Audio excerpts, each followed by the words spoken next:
My guest star in today's video is the lovely pea. It's one of our favorite vegetables in the garden. Today's July 2nd, so this might be the right time to be thinking about planting peas for fall. Peas grow best between the temperatures of 60 and 75 degrees Fahrenheit. They can grow between 40 and 85 degrees, but they're gonna grow really slow the colder it is, and then as it heats up, if it gets too hot, they just can't handle it anymore.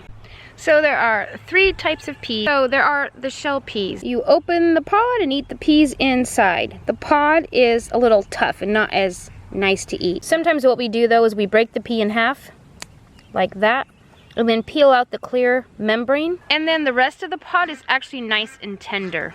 But why do that when you can just grow sugar snap peas? Now snap peas, you can eat the pea and the pod and they're all tender and sweet and wonderful. They're my favorite kind of pea. And snow peas are also in that category. The long, wide, flat peas that are often found in stir fries and things, those are delicious as well. And then the third category is the field or the dry pea, the ones that you plant and then you wait for them to dry on the plant so that you can shell them and save them, rehydrate them later in soups and things to eat that way.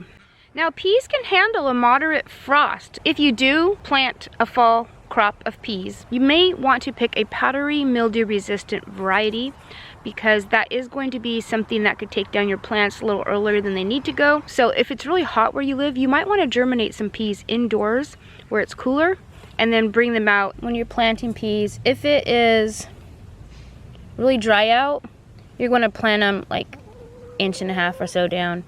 If it is really wet and cold out, you want to plant them a little closer to the surface so the sun can heat up. I like to add a nice couple inches of compost to the bed before I plant them each year. I don't necessarily worry so much about rotating the crops and I haven't had too much problem. I do like to buy nascent resistant varieties of peas because there's these little aphids that can bite your peas if they have that disease, and they can spread it to your pea plants and then it kills your pea plants. So this is what newly germinated seedlings of peas look like when they're coming up out of the ground. Not that little guy, but they just pop up. Here, this one we can actually see the pea itself. I'm gonna bury that a little bit more. And then as they get a little larger, they have these little trendles that grow off of them. And it's very handy to have a fence for them. Even if they say they're a bush pea, you're gonna want a fence for them because they only grow up so tall and then they fall over. It's easier to harvest them. There's less pest and disease when they're growing upright up a fence. And then once they start growing, they grow pretty rapidly. I actually plant my peas very close together. 1/2 inch, inch. And as you can see, they're very healthy. They grow really well. Next, you'll notice flowers start to develop. And then the flowers go into full bloom. And then after the flowers bloom, where every flower is where the pea will develop. So this pea is very flat. If it were a snow pea, it would be a lot larger. And you would just pick it when it's nice and flat. You wouldn't want any of the peas to develop. But these are sugar snap peas. So these are the kind of peas that you eat the entire shell. And you can eat them at any stage. You can pick them anytime you want. But we like to get the most from our plant. So we like to wait until there are definitely seeds inside there, but they're not too ripe. It's still nice and smooth. And so it's wider, so the peas are developing in there. And this is a nice size to pick and eat. Now, this one is getting to be a little large. I mean, it's still going to be sweet, I would imagine, but you can start to see the bulges of the peas on it. So this one's ready to pick as well. Now this one's a little bit overripe. I can feel ridges. It feels a little wrinkly. It looks a little wrinkly. This one we'll just let stay on the plant and develop peas that we'll plant next year. A tip with peas is you want to keep them harvest. The more you pick them, the more the plant will produce. The plant's main job is to produce mature seed. So if you're picking it, it knows it has not produced a mature seed, and it'll keep shooting out those flowers until disease or temperature or pests take it out.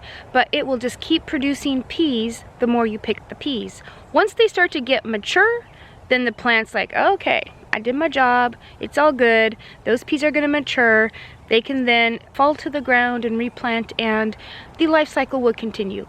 But if you keep them picked, can't do that. So keep your peas picked. It's better to pick them a little bit immature as opposed to let them to get over mature. These little guys, each one contains both the male and the female part of the flower, so they're self-fertile. They don't need to be buzzing around from plant to plant to make a pea develop. And this makes saving seed so much easier because the chances of two different varieties of seeds cross-pollinating are really slim. The pollination happens individually within each flower. Now, a pollinator could land on there and take pollen from to a different flower. If you want to be extra careful that your seed is true to the parent plant, just make sure you plant different varieties like 25 feet away from each other, and you'll be pretty safe. Any peas that you want to save, you just leave them on the plant until the plant dries out. This will become all shriveled, dry out. And then I store my seed from year to year just in a Ziploc bag. And then this Ziploc bag goes into a canning jar with a lid on it. And then I put the mason jar inside a big plastic tote, which is stored in the garage because in there it's cool and dark and dry. And your stored seed is going to be good for at least 3 years. Now there's another really cool thing about peas. Peas do not need a lot of nitrogen, and so if you give them a high nitrogen fertilizer, you're going to end up with a lot of growth and not as many blossoms. They're actually nitrogen fixing plants. So they have these little buddies, these little bacteria buddies, and these little buddies take the nitrogen and they feed it to the pea plant, and in exchange the pea plants feed them a little bit of starches and carbohydrates to keep them going. So it's a beautiful friendship they have. So they don't need your help with the nitrogen. They already got that handled.